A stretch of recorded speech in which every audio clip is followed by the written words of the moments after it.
This wasn't just a bad premiere, this was a public execution of a brand that once swore it would conquer Hollywood. In the freezing air of Park City, under the glamorous banner of the Sundance Film Festival, the Sussex dream didn't sparkle, it shattered. And not quietly, not subtly. It cracked open in front of 150 empty seats that should have been filled with executives, deal makers, critics, and believers. Instead, silence. Brutal, humiliating silence. They came to prove they were global power players. They left with Hollywood's coldest verdict yet. Let's rewind. Sundance is not a charity gala. It is not Buckingham Palace. It does not clap because of titles. It does not bow to royalty. It runs on buzz, on hunger, on demand. If people want you, they line up in the snow. If they don't, they stay in bed. And on that Sunday morning at 9:00 am inside the prestigious Eccles Theater, the message could not have been louder. The industry chose to sleep in. Approximately 150 seats sat empty during the premiere of Cookie Queens. 150 at Sundance, where tickets are practically currency, where insiders pay thousands for all-access passes, where even tiny indie horror films create freezing outdoor lines. Just the night before, audiences were turned away from screenings like Olivia Wilde's The Invite, and even a small horror film called Buddy had people queuing in Utah's brutal cold. But when it came to the Duke and Duchess's big Hollywood moment, vacancy. It wasn't scheduling, it wasn't marketing, it wasn't weather, it was indifference. And indifference in Hollywood is fatal. This was supposed to be Meghan's triumphant return, the former actress stepping back into her industry not as a supporting character but as a producer, as a creative force, as a woman of influence. Instead, the balcony lights revealed the truth. The illusion cracked. Because here's what makes this sting. This wasn't just a film screening. This was a referendum on the Sussex brand, and Hollywood voted no. Now let's talk about what happened on stage, because if the empty seats were a warning shot, the next 5 minutes were a detonator. There's an unspoken law in film culture. The director speaks first. Always. No matter who you are. It doesn't matter if you're Meryl Streep, Brad Pitt, or George Clooney. The director shepherded the vision. The director owns the moment. At festivals like Sundance, founded by Robert Redford and built on reverence for artists, that hierarchy is sacred. But that morning, something unusual happened. Instead of allowing director Elisa Namias to open her own premiere, an executive producer was invited to the stage first. That executive producer? Meghan, Duchess of Sussex. And just like that, the air shifted. Festival programmer Kim Utani reportedly sounded cautious, almost tense when introducing the situation, saying she didn't want to reveal too much before greeting the director.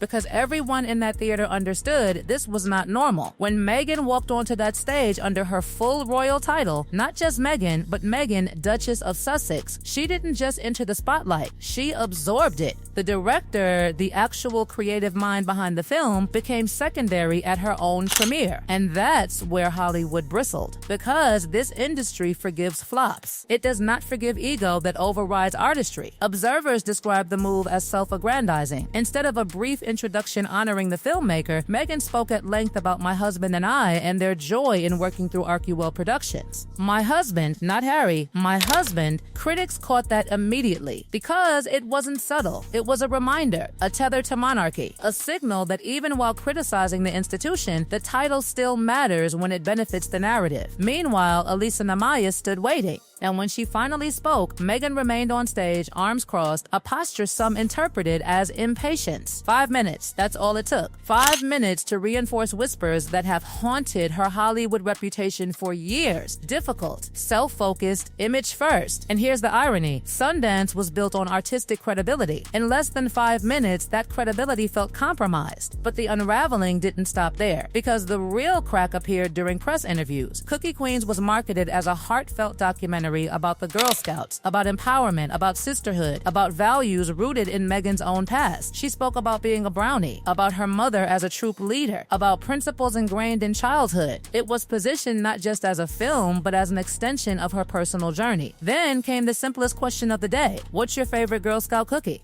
It should have been effortless. It should have been charming. Instead, well, I believe Thin Mints is definitely the most popular choice among the majority of people. Among the majority of people. Not her, the majority. It was a focus group answer, a poll result, a politician's deflection. For someone producing a documentary centered on Girl Scouts, the hesitation was glaring. Eventually, she added, I am a Thin Mints girl. But by then, the internet had already clipped the first response. And the moment went viral because authenticity cannot hesitate. Then came the follow-up question, the one that truly exposed the cracks. Would her daughter, Lilibet, join the Girl Scouts? Another golden opportunity. Legacy, empowerment, continuity. Instead, the answer drifted into corporate fog. We will consider continuing exploring whatever seems appropriate. I think we will investigate.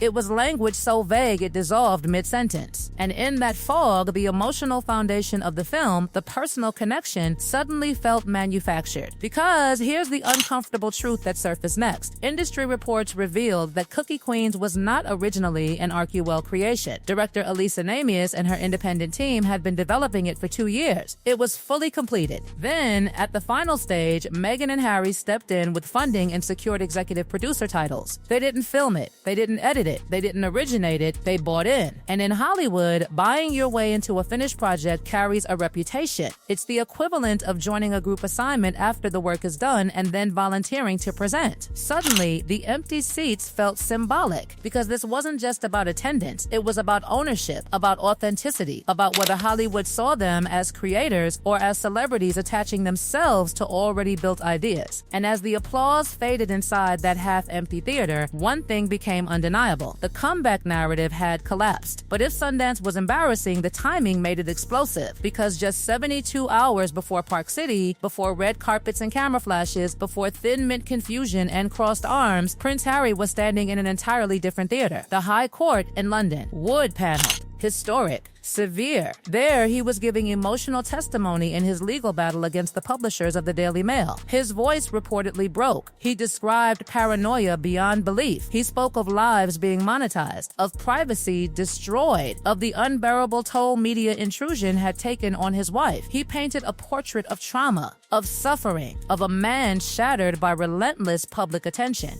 That was Wednesday.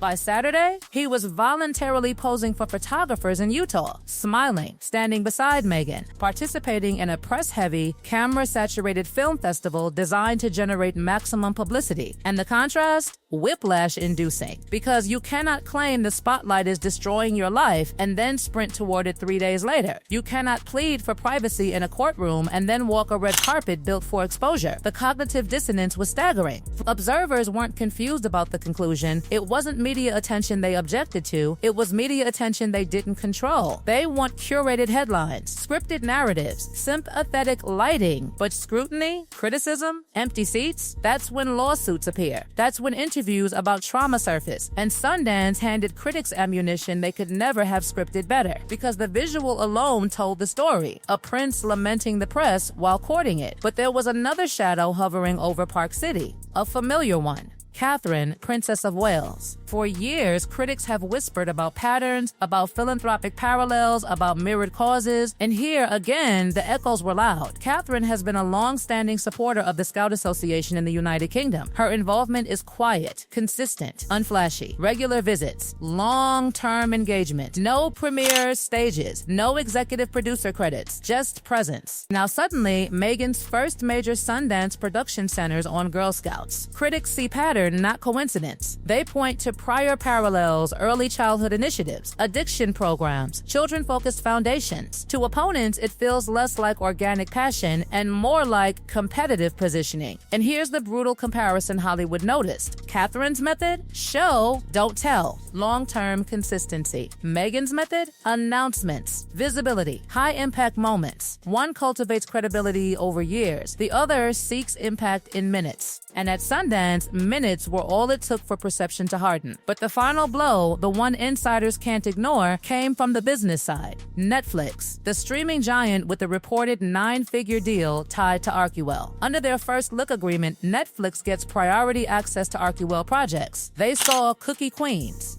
and they passed. Let that sink in. A company financially invested in their success. A company hungry for content. A company that built an entire docuseries around their royal exit. And when presented with this completed documentary bearing their names, no, that silence was louder than the empty balcony seats. Because if Netflix, their own partner, declines to buy, that's not a scheduling issue. That's internal data speaking. And the data likely whispered something devastating. They don't drive audience numbers anymore. The pattern isn't isolated. A rejected animated series, A Spotify partnership that collapsed, with one executive reportedly labeling them effing grifters. Now a Sundance premiere that couldn't fill seats. One stumble is bad luck. 3 becomes a trajectory. And Hollywood is ruthless with trajectories, because the original leverage, proximity to palace secrets, royal insider mystique, has been spent. Spare. The Netflix documentary series, revelations, confessions, accusations. That well has been drained. What remains are 2 former royals competing in an industry overflowing with authentic storytellers, visionary directors, relentless creators. And here, the numbers matter. Buzz matters. Seats matter. And the seats were empty. One royal author reportedly summed it up bluntly: train disasters draw attention. But Hollywood cannot sustain itself on schadenfreude alone. You need substance, you need demand, you need credibility. And Sundance delivered its verdict without shouting. It didn't boo, it didn't protest. It simply withheld interest. No buying frenzy, no bidding war, no acquisition headlines, just a quiet market shrug. And in Hollywood, a shrug is colder than outrage, because outrage still means relevance. Indifference means you're fading. The Sussex Post royal strategy was built on a gamble that royalty plus celebrity equals unstoppable brand power, that their hybrid identity would magnetize Hollywood. Instead, Sundance exposed a harsher reality. Titles don't sell tickets. Executive producer credits don't create heat. And emotional courtroom speeches don't align well with red carpet photo ops 3 days later. The image that lingers is simple: a half-empty theater in Park City, a director waiting off stage, a hesitant cookie answer, a past Netflix opportunity, a prince caught between victim narrative and voluntary spotlight. And somewhere in the distance, Buckingham Palace remains standing, unchanged, unbothered, structurally intact. Hollywood made no dramatic announcement. It didn't issue a press release. It didn't slam a door. It just didn't show up. And that might be the most humiliating collapse of all. The silence said everything. Silence said everything. Silence said everything. Silence.